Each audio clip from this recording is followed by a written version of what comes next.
A syndrome where a group of uneducated people hurt those in their community attempting to get ahead. Wow. Often this is applied to people in an impoverished community where one person is starting to get ahead. The collective community then becomes jealous or filled with a sense of self-loathing. So they find a way to pull that person back down to the community's level. When harvesting crabs, the crabs as a group will pull down any crab that starts to climb out of the barrel, so that they can be the first one out of the barrel.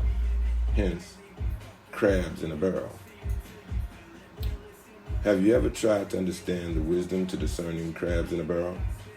While the focus was always placed on crabs coming out of the barrel, most times broken, because of them being pulled back in.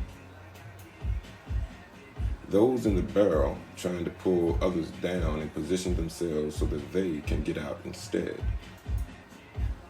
Have you ever thought about what the barrel represented? Where did it come from? Or even why was it there in the first place? Was it even a place that should have been even allowed in it to exist, considering that it was a hellhole where the foundation was like that of slavery and the atrocities created for slaves? It had nothing in it except the blood-sucking elements that were placed there by those who created the barrel in order to put the crabs in it.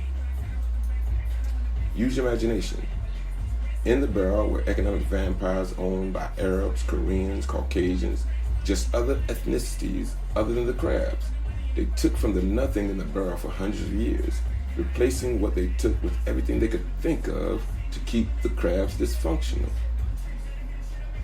This way the crabs that made it out of the barrel will become one of them, or better yet, one of those controlled by them, taking part in the blood-sucking in order to keep the crabs broken. Active revolutionists from Chicago, by way of New Jersey, Atlanta, Birmingham, and now NOLA, dedicated his life to establish a truly independent economic system for the poor and oppressed peoples of America first, fighting for those faces you see and don't see on the website www.ARK Project LLC.com. I'm Muslim, I'm black, and I'm American, so I guess I have 3 strikes against me.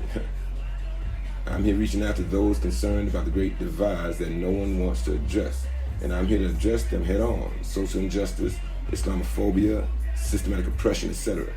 I am the author of this book, Oh Say Can You See? Secrets and Truth is an Art, which shows how passionate I am about what was done and what continues to be done and ignored.